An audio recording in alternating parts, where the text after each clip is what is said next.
Agora, a pregação da palavra, eu convido a igreja a abrir a Bíblia no livro de Gênesis, capítulo 41. Hoje nós vamos finalizar a exposição deste capítulo 41 de Gênesis. A última sessão deste capítulo inicia no verso 53 até o final, verso 57. Gênesis 41, dos versículos 53 a 57. Atentem-se, meus amados irmãos, à leitura que farei destes versículos. Diz assim a palavra do Senhor: Passados os 7 anos de abundância que houve na terra do Egito, começaram a vir os 7 anos de fome, como José havia predito. E havia fome em todas as terras, mas em toda a terra do Egito havia pão. Sentindo toda a terra do Egito a fome, clamou o povo a Faraó por pão. E Faraó dizia a todos os egípcios: Ide a José, que ele vos disser, fazei. Havendo, pois, fome sobre a terra, toda a terra, abriu José todos os celeiros e vendia aos egípcios, porque a fome prevaleceu na terra do Egito. E todas as terras vinham ao Egito para comprar de José, porque a fome prevaleceu em todo o mundo. Oremos. Pai bendito, nós pedimos que o Teu Espírito, nesta hora, produza em nós fome da Tua palavra, esta fome da qual o Senhor Jesus diz que é bem-aventurado aqueles que têm fome e sede de justiça, porque serão fartos, serão saciados. E que por meio, a Deus, desta ação do Teu Espírito em nosso coração, fazendo-nos como uma terra sedenta, como alguém que esteja faminto pela palavra que procede da Tua boca, que o Senhor também nos dê pão, como concedeu pão aos egípcios que ouviram o direcionamento de José, que falava em Teu nome. Mas o pão, ó Pai, que desejamos, o pão, ó Deus, que carecemos nesta manhã, não é o pão material, mas o pão vivo que desceu dos céus. Cristo Jesus, nosso Senhor. Que Ele venha satisfazer a nossa alma, que Ele venha sustentar, ó Deus, o Teu povo, que Ele encha, ó Deus, todas as partes mais recônditas do nosso coração, de nosso ser, para que sejamos plenamente habitados, preenchidos por Ele. Abençoa-nos, ó Deus, nesta hora, que o Teu Espírito nos ilumine, para que, por esta iluminação, possamos ver as maravilhas da Tua lei, que acabou de ser lida. Assim oramos em nome de Jesus. Amém. Meus irmãos, este título do sermão é um título que é antagônico ao que tem sido pregado na maioria das igrejas evangélicas brasileiras. Quando a escassez confirma a fidelidade da palavra de Deus. Geralmente as pessoas pensam que a palavra de Deus só é confirmada na abundância, que a palavra de Deus só é verdadeira e fiel no momento da bênção. Mas o texto que nós lemos e que agora nós vamos meditar nele, comprova que a escassez, a fome, as misérias da vida também são instrumentos para confirmar a palavra de Deus. E nós podemos afirmar isso, amados irmãos, porque nós cremos no Deus revelado nas Escrituras, um Deus soberano. Deus é soberano. Ao falarmos esta afirmação, ao lembrarmos deste santo atributo de Deus, sua soberania, nós queremos dizer que Deus governa o bem e o mal. Deus abençoa com prosperidade, mas também Deus envia a adversidade para provar os seus servos. Este é o Deus que a Bíblia retrata, este é o Deus que as Escrituras revelam. A teologia da prosperidade, que diz que Deus está em uma batalha contra espíritos malignos, sendo que Deus envia o bem e os espíritos malignos são os responsáveis pelas coisas ruins. Esta teologia, ela não corresponde ao ensino bíblico, ela corresponde a um ensino pagão, chamado maniqueísmo. Esta mesma teologia já está saindo de moda, porque ela tem se transmutado na chamada teologia dos coaches, que pregam o mesmo princípio, um Deus que só dá prosperidade, sucesso e bem-estar. Mas, meus irmãos, este tipo de pensamento claramente rejeita o ensino bíblico de que Deus é soberano, enviando dias bons e dias maus. É Deus que levanta, é Deus que abate, é Deus que enriquece, é Deus que empobrece, é Deus que dá e que tira o pão, é Deus que concede vida e é Deus também que leva à morte. Este é o ensino das Escrituras. E nós podemos observá-lo claramente na vida e no ministério de José ali no Egito. Deus havia declarado a Faraó, por meio de sonhos, esta realidade de sua soberania no governo da história. José foi o profeta, a boca de Deus, que interpretou os mistérios de Deus para Faraó e para o Egito. Deus havia revelado, ele enviaria prosperidade por 7 anos, mas depois desta prosperidade seguiriam 7 anos em que Deus enviaria fome, não apenas no Egito, mas em toda a terra. Os anos de fartura se encerraram, os anos de fome começam, e toda a terra vai sentindo o peso da mão de Deus, da escassez, e nada acontece por surpresa, porque a palavra de Deus já havia anunciado estas coisas. É interessante quando os crentes se surpreendem com as situações ruins da vida. Nós não deveríamos nos surpreender com elas, porque nós cremos em um Deus soberano. Nós sabemos que Deus, ele envia o bem e o mal. Lembram-se de Jó? Jó ficou surpreso quando ele saiu de uma prosperidade incomparável a uma situação miserável também incomparável. Jó não ficou surpreendido. O que ele disse? Deus deu, Deus tirou. Bendito seja o Senhor. Nada leva José a se surpreender, porque tudo ocorre, conforme o texto vai dizer, tudo ocorre conforme havia sido dito.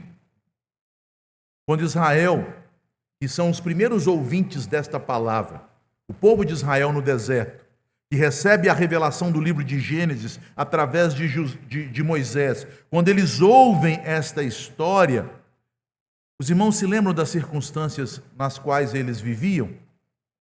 Eles não estavam cercados de celeiros, cheios de trigo, cheios de cereais. Não, eles estavam cercados por dunas de areia.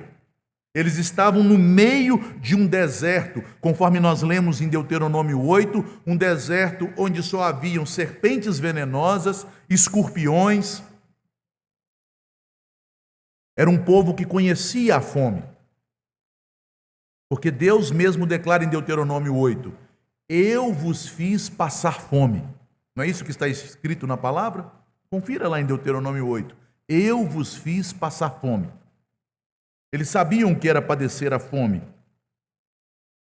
Mas também eles sabiam o que era depender de Deus e da sua palavra em meio à escassez. Porque Deus diz, eu vos fiz passar fome, eu vos humilhei, eu vos provei, e então eu vos dei o maná, o pão que desce do céu.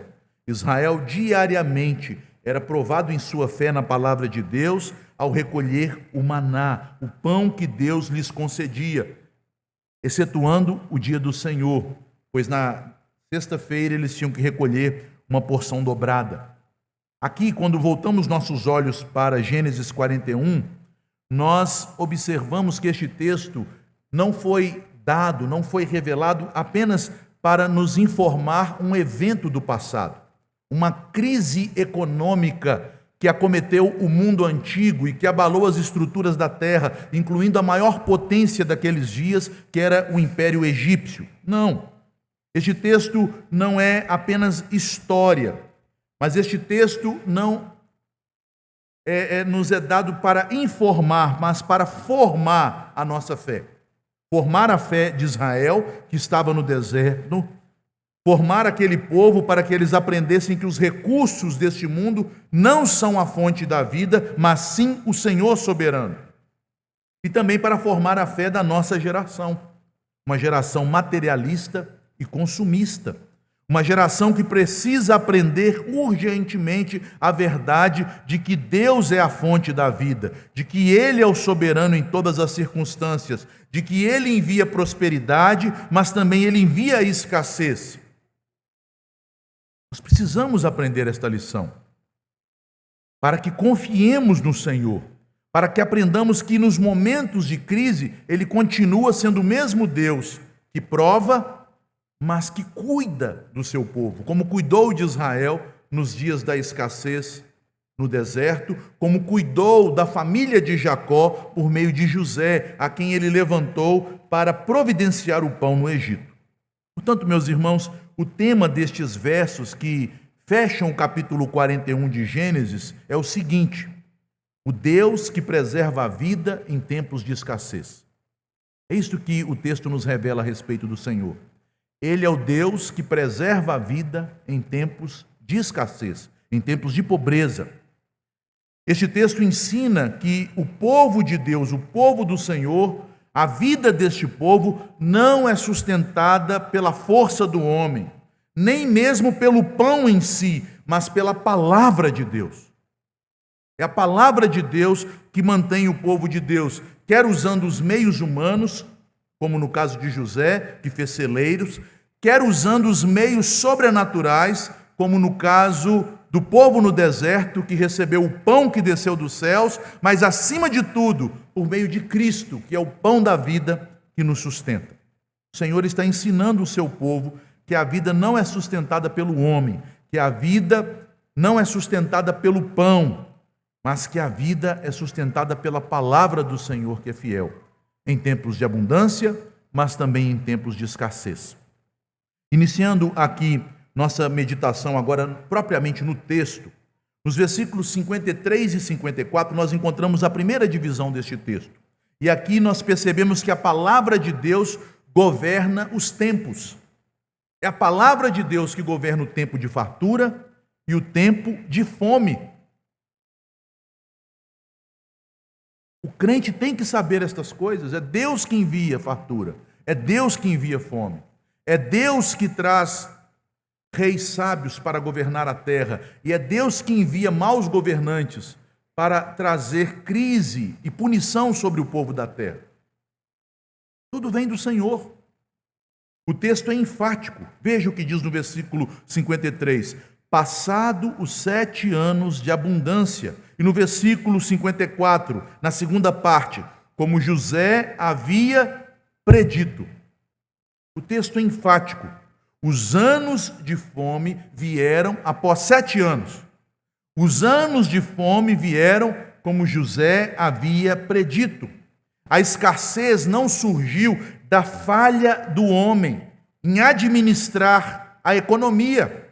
A escassez não surgiu de um acaso histórico por meio de crises cíclicas, como falsamente prevêem os economistas que tentam fazer da ciência econômica uma espécie de bola de cristal para o futuro. Não, a escassez veio como cumprimento da palavra de Deus. A escassez vem como cumprimento da palavra revelada. O mesmo Deus que concedeu abundância determinou o tempo da necessidade. E exatamente após os 7 anos de abundância que ele havia declarado em sua palavra como período de prosperidade, agora começam os 7 anos de fome que Deus vaticinara, isto é, que Deus profetizara pelo seu profeta, que é José. Nós lemos ali no Salmo 105 que José era profeta. O texto do Salmo 105, quando diz que Deus protegeu os seus profetas, guardou os seus profetas, refere-se aos patriarcas, Abraão, Isaque, Jacó e José. Eles eram varões profetas. Deus se revelava a eles por meio de teofanias, por meio de sonhos e visões, e por meio desta revelação, eles recebiam a palavra de Deus para dirigir a família do povo de Deus, e aqui José para dirigir as nações. Mas percebam, meus irmãos, que verdade importante em nossos dias, em que nós temos ídolos tão terríveis, porque são ídolos invisíveis. Os ídolos das ciências, da economia, da política, da ideologia, que nos fazem pensar que o homem tem controle da abundância e da escassez. Que o homem, por meio de suas manipulações, pode produzir riquezas de maneira infinita. A capacidade dos gestores, as projeções de economistas, a engenharia dos cientistas, a competência de administradores não são a causa da fome. A fome veio por causa da palavra de Deus, como José havia predito.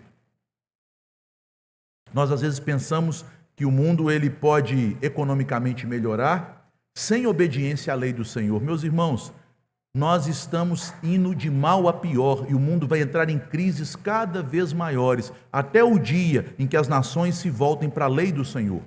Quanto mais as nações abandonarem a palavra de Deus, mais elas sofrerão crises políticas, crises econômicas, crises espirituais, crises morais, guerras, convulsão, revolução.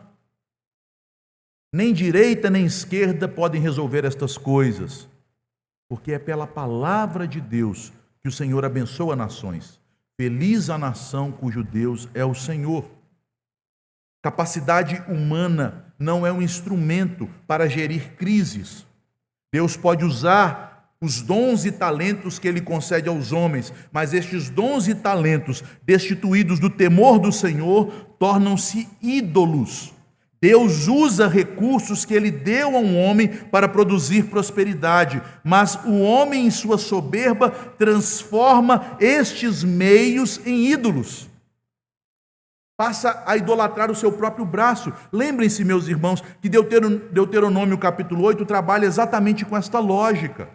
Deus diz: no deserto vocês não tinham meios para trabalhar, então vocês foram sustentados de maneira sobrenatural. Eu enviei o pão dos céus, para que vocês soubessem que não só de pão viverá o homem, mas de toda palavra que procede da minha boca. E aí nós chegamos na segunda parte do capítulo 8, e Deus diz: então eu os introduzirei em uma terra boa, em uma terra fértil, em uma terra que tem chuvas, em uma terra que mana leite e mel, e ali vocês vão poder trabalhar, ali vocês vão explorar a terra, ali vocês vão plantar, ali vocês vão criar o seu gado, ali vocês vão escavar e tirar da terra metais preciosos. Mas lembrem-se que estes meios não são a causa da sua riqueza. Não digam em seu orgulho: foi o nosso braço que conquistou todas estas coisas. Mas lembrem-se, foi o Senhor. E isto vocês obtiveram pela obediência aos mandamentos do Senhor. A vida pertence a Deus. Ele é o autor e o preservador. E Ele nos dá direção para sermos abençoados em nossa vida pela sua palavra, pelo seu evangelho e pela sua lei. Fora da palavra, não há possibilidade de um homem ser abençoado. Para Israel, esta verdade era fundamental. Lembrem-se, meus irmãos, que Deus permitiu, Deus os conduziu a uma situação de fome. E isto era para prová-los, para ensiná-los que é pela palavra de Deus que o homem obtém sustento. E que Deus sustenta o homem até mesmo em situações adversas, como um povo, uma nação que vivia no deserto. Veja, vocês estavam no deserto, eu dei pão, mas ali não havia possibilidade de vocês terem uma outra muda de roupa, mas durante 40 anos a sua roupa não envelheceu. Durante 40 anos ninguém teve o pé inchado, ninguém adoeceu. Não havia no meio de vocês nenhum inválido que não pudesse caminhar durante aqueles 40 anos. É interessante que na economia de nossos dias, uma das indústrias que mais cresce, que mais prospera, é a indústria farmacêutica. A indústria que lucra com a enfermidade. Vejam só, mas Deus disse: vocês não precisaram de indústria farmacêutica. 40 anos vocês tiveram saúde. Vocês não precisaram da indústria da moda, da indústria têxtil. 40 anos sua roupa manteve-se intacta, suas sandálias não cederam nem desbotaram. Vocês não precisavam de médicos e de uma medicina avançada, porque não havia entre vós nenhum inválido, nenhum manco, nenhum doente, para que vocês saibam que não é de pão que vive o homem, mas é da palavra que procede da boca de Deus. O povo de Deus, ele deve aprender tanto na fome quanto na fartura, que Deus continua governando-os pela sua palavra, e é pela sua palavra que ele lhes dá o sustento.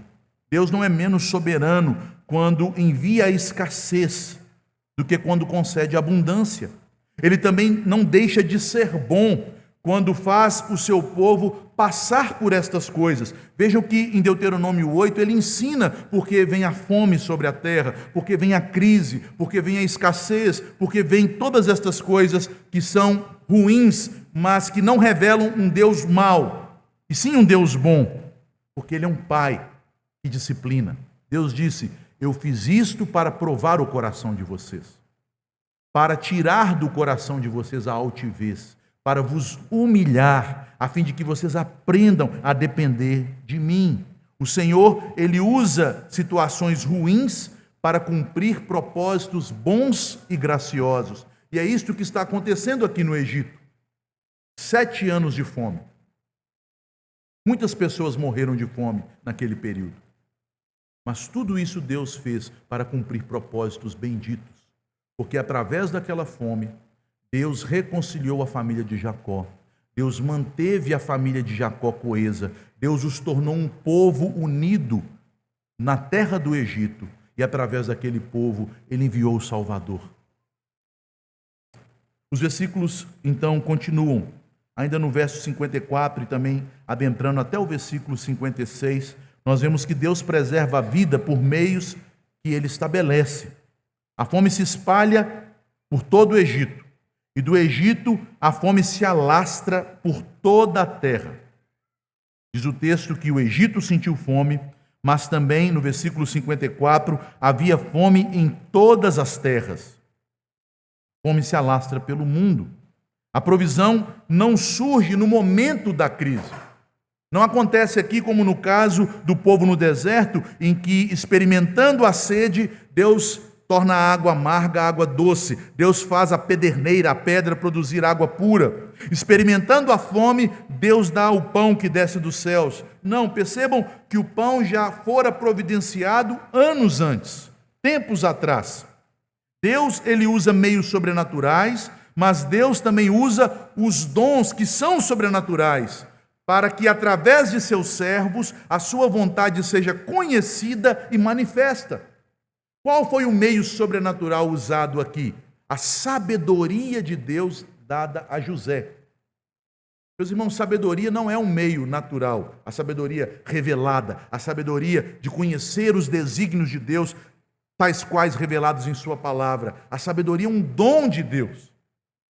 Tiago diz: se alguém necessita de sabedoria, peça ao Senhor, que a todos dá liberalmente e a ninguém impropera, isto é, a ninguém lança na cara. A vida foi preservada porque Deus falou antes, Deus orientou antes, Deus agiu antes, e alguém ouviu, obedeceu e fielmente cumpriu o que Deus disse. Deus orientou José, José ouviu a palavra do Senhor, ele falou a palavra do Senhor a Faraó, Faraó aceitou, aqueceu diante da palavra do Senhor, e agora a palavra do Senhor está rendendo frutos. José trabalhou conforme a sabedoria de Deus que lhe havia sido dada.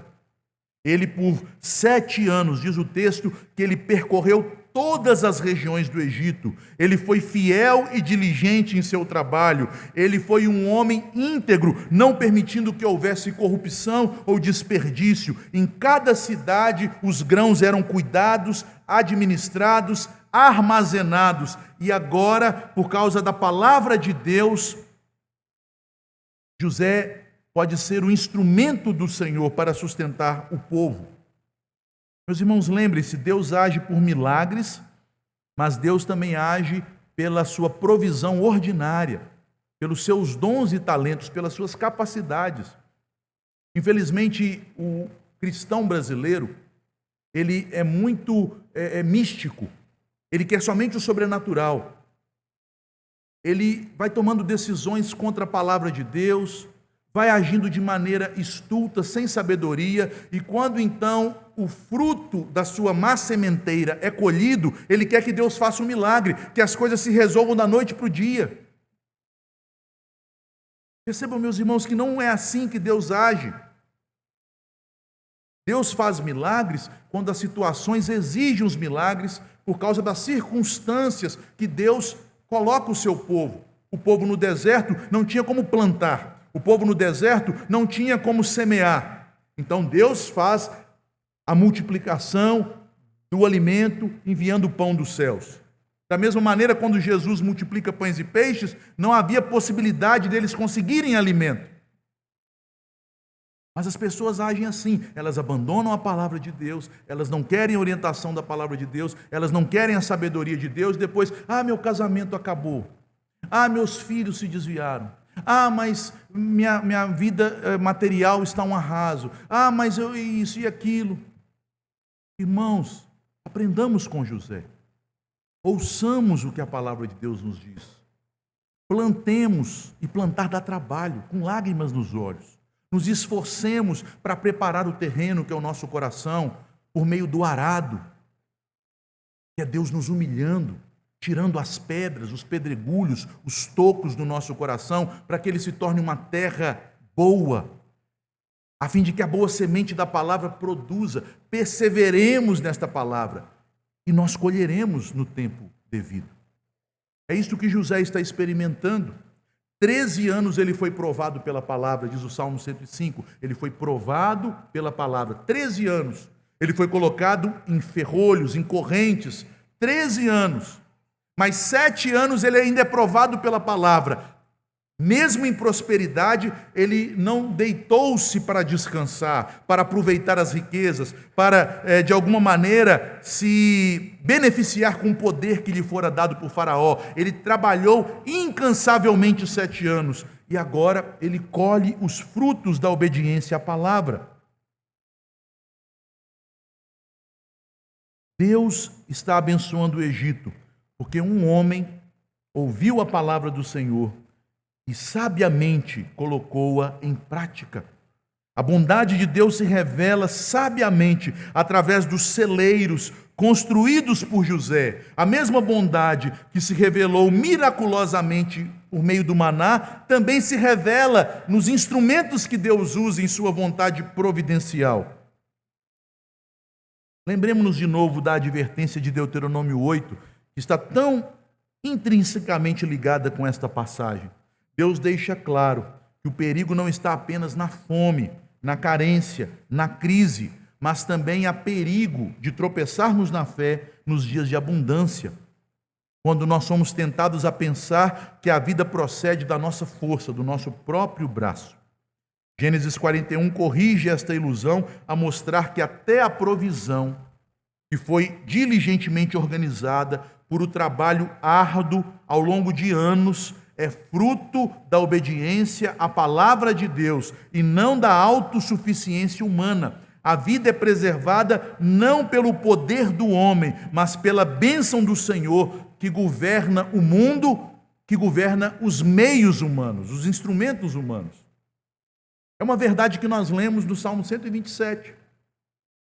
Se o Senhor não edificar a casa, em vão trabalham os que edificam. Se o Senhor não guardar a cidade, em vão vigia a sentinela.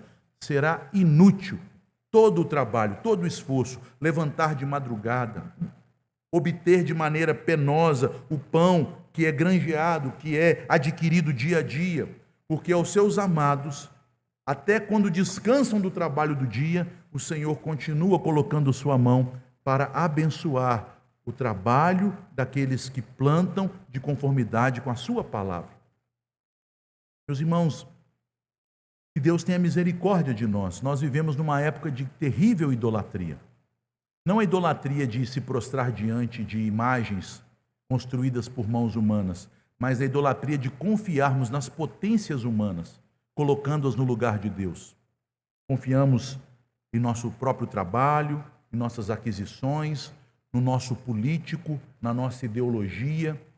Confiamos em tantas coisas e esquecemos que é Deus que soberanamente governa a prosperidade e a escassez. O texto, então, conclui-se no final do versículo 56 e no versículo 57, mostrando que a necessidade conduz os povos ao local onde Deus colocou a vida.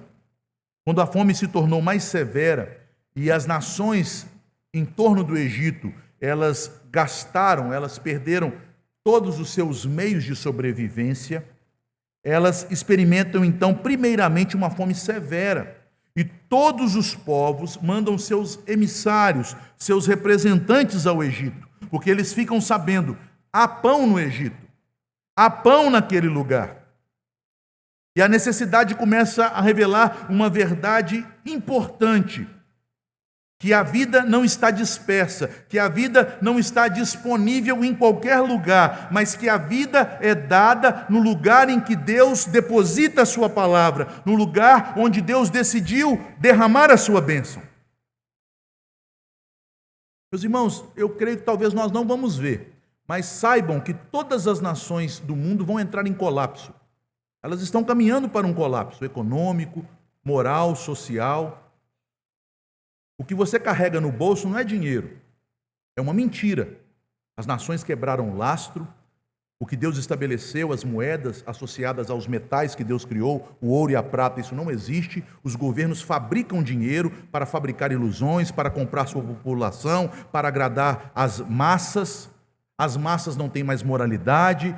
Nós estamos entrando numa situação pior do que a barbárie experimentada pelo Império Romano nos dias do início do cristianismo. As nações vão colapsar. E o que vai ficar? Onde haverá pão? Onde haverá sustento para as nações? Onde haverá esperança? Nas igrejas fiéis. Assim como foi no dia dos inícios da Idade Média, será novamente. As igrejas fiéis serão o local para onde as nações recorrerão, para onde elas correrão. E é isso que Deus faz aqui. Todas as nações entram em colapso. Sua economia está arruinada. Porque Deus tirou a chuva. Porque Deus mandou uma seca de 7 anos. Ontem eu olhei no meu celular, estava chovendo. Abri ali, meteorologia, chance de chuva em Montes Claros, 0%. Eu olhava para o céu, tem alguma coisa errada? 0% de chance de chuva. E o telhado da igreja tremendo, e vento, e chuva, e água. Os homens não têm o controle dos meios. A necessidade revela uma verdade de que Deus, Ele escolhe o lugar da bênção, Ele escolhe o lugar onde sua palavra habita, e ali Ele faz com que as nações recorram a Ele e ao homem que Ele escolheu. José, outrora rejeitado e humilhado, agora ocupa o lugar de ser o homem mais importante do mundo em sua geração. Por meio dele, todo mundo vive ou morre. O pão está disponível, mas está disponível segundo a ordem estabelecida por Deus em sua palavra, segundo o mediador que Deus constituiu pela sua palavra. Não há vida fora do caminho que Deus determinou. E todas as terras vinham ao Egito para comprar, não de Faraó, de José. Essa realidade prepara o leitor para compreender, meus irmãos, algo maior. O pão do Egito preservou vidas temporariamente, em uma época, em 7 anos, mas apontava para uma provisão mais profunda, eterna, que seria dada às nações. Aquilo que foi uma lição no deserto, que foi um sinal na história de José, revela plenamente o propósito de Deus quando Ele envia Cristo para que por meio dele, da sua palavra, as nações tenham pão, tenham sustento. Meus irmãos, não nos enganemos, o Salmo 2, ele está em vigor. Enquanto os reis da terra zombam de Cristo e do seu ungido, Deus dos céus ri-se deles, Deus os coloca em confusão e Deus vai abatê-los um a um. Cada uma dessas repúblicas modernas vai cair uma por uma, porque todas elas abandonaram o Deus cristão, o Deus das Escrituras. Nenhuma delas subsistirá. Nenhuma delas. E eu não preciso de fazer nada para que elas caiam. Eu não vou fazer revolução, não vou sair domingo no dia do Senhor para botar roupa amarela ou vermelha, não vou colocar a havaiana no pé direito ou a Ipanema no pé esquerdo, não sei nem qual sandália que o povo está usando mais. Isso não me interessa. A pregação da palavra, a fidelidade do Senhor vai produzir a glória do reino de Cristo na terra. O pão nos celeiros do Egito reuniu as nações famintas em torno de José, o homem a quem Deus escolheu para reinar. O povo de Deus recebeu o pão dos céus no deserto para se lembrar que o sustento do homem vem da palavra que procede da boca de Deus. Israel foi advertido que Canaã seria uma terra aprazível e boa, terra que mana leite e mel, terra abençoada, na medida em que o povo fosse fiel aos mandamentos da aliança. Mas caso desobedecessem à aliança que tinham com Deus, a terra boa se tornaria uma terra amaldiçoada, com gafanhotos, com seca, com rapina dos inimigos e, por fim, uma terra devastada e um povo sendo levado como escravos para o Egito. Todas estas coisas apontam, meus irmãos, para o reino de Cristo, que foi inaugurado na sua primeira vinda. Ele é o pão vivo que desceu do céu. Ele é que nos alimenta para a vida eterna. Ele é que governa nos céus e na terra. Ele é o Rei dos reis e o Senhor das nações. E aqueles que resistem ao seu governo sucumbirão. Haverão de sucumbir. Gênesis 41 nos ensina como Deus preserva a vida. E Ele o faz por sua palavra fiel, por sua providência sábia, pelos meios que Ele mesmo estabelece. Deuteronômio 8 nos ensina por que Deus age assim, para formar um povo que não confia na força do próprio braço, mas aprende a viver em obediência à palavra que procede da boca do Senhor. E essa pedagogia alcança seu clímax, sua plenitude no Novo Testamento, quando Jesus declara no Evangelho: eu sou o pão da vida, o maná do deserto, o pão que José deu aos famintos no Egito, o sustento diário, não podem manter o homem integralmente com vida. A vida não está, em última instância, no pão que se come, mas naquele que se entrega como pão do céu. Por isso, a igreja deve aprender a viver como o apóstolo ensina, contente. Aprendi a estar contente, na abundância e na escassez, porque tudo posso naquele que me fortalece. A suficiência do crente não está na quantidade do que possui, mas na comunhão com Cristo, que é a própria vida. Na certeza de que, quer vivamos, quer morramos, somos do Senhor. Assim, meus irmãos, a escassez não nega a fidelidade de Deus, não anula a sua bondade. Pelo contrário, ela nos conduz a Cristo. Ela nos leva a ver que mesmo na escassez, ao termos Cristo, Deus nos sustenta, Deus nos dá abundância, Deus nos satisfaz. Em todas as coisas, o Deus vivo, Ele sustenta o seu povo, Ele preserva, e Ele dá descanso ao seu povo em Cristo. Finalizando, meus irmãos, com algumas aplicações. Em primeiro lugar, este texto nos ensina a interpretar a escassez à luz da fidelidade de Deus. Ele também revela a sua bondade quando nos prova, quando nos disciplina e quando nos liberta de ídolos. Meus irmãos, que maravilha Deus fez, libertando a igreja brasileira de um ídolo que estava prejudicando tanta igreja. O que Jesus chamava de fermento de Herodes, a ideia de que o reino de Deus pode ser obtido, implementado por meio de estratégias, ideologias políticas. Bendito seja o Senhor que está libertando a igreja disso. Deus nos prova para nos libertar. Deus nos faz passar escassez para nos aproximar dEle. Em segundo lugar, a necessidade não é sinal de abandono, mas é a ocasião em que Deus nos ensina espiritualmente a dependermos apenas dEle. O Senhor levou o povo para o deserto para falar ao coração do povo, como diz o profeta Oséias. Deus nos ensina no desemprego, nas crises familiares, nas enfermidades, nos lutos. Nestas horas, ele quebranta o coração de seus servos, os conduz a uma atitude de maior necessidade e busca do alimento espiritual, não se distraindo com o mundo. Meus irmãos, é uma bênção quando os crentes, de repente, começam a aparecer na reunião de oração, aí você pergunta, o que está acontecendo? Ore por mim, estou com esse problema. Bendito seja o Senhor por esse problema. Bendito seja o Senhor por essa escassez. Bendito o Senhor que abala nossas estruturas, não permitindo que vivamos na abundância, confiando em nosso braço e desprezando o Senhor. Em terceiro lugar, as coisas boas que Deus nos dá, os meios que Ele nos concede, meus irmãos, nós devemos usá-los, mas sem colocá-los no lugar central de nosso coração. Até mesmo os recursos bons que Deus nos concede podem se tornar ídolos.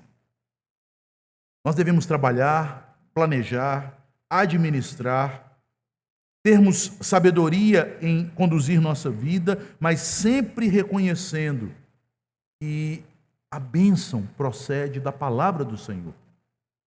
E quando eu posso perceber que estas coisas estão se tornando ídolos? Quando eu as coloco acima da obediência à palavra do Senhor. Quer um exemplo prático? Pastor, meu filho não está vindo na igreja porque ele está estudando, se preparando para um concurso. O que essa pessoa está dizendo? Eu confio mais nos meios humanos do que na palavra de Deus. Um exemplo muito prático. Meus irmãos, os meios humanos são bênção, desde que eles estejam sujeitos àquele que é a fonte de todas as bênçãos. Em quarto lugar, busque a vida onde Deus a revelou, onde Deus a colocou, que é em Cristo, que é na sua palavra, que é no santo culto, onde a palavra é fielmente pregada. Fora de Cristo não há sustento verdadeiro, mas apenas ilusões e alegrias vãs e temporárias. Busque em Cristo o alimento para a sua alma. E por fim, viva com contentamento.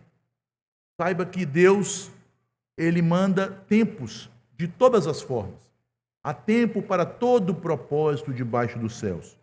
Há tempo de ajuntar, há tempo de espalhar. Há tempo de abundância, há tempo de escassez. Há tempo de vida, há tempo de morte. Há tempo de levantar e também de abater. Todas estas coisas estão debaixo do domínio de Deus. E em todas estas coisas nós podemos ter contentamento, porque em todas elas nós somos mais do que vencedores por meio daquele que nos amou. Em todas elas nós somos sustentados por Cristo, que é o pão da vida. E em todas elas nós podemos afirmar como um apóstolo: tudo posso naquele que me fortalece. Fiquemos de pé, meus irmãos, para encerrar.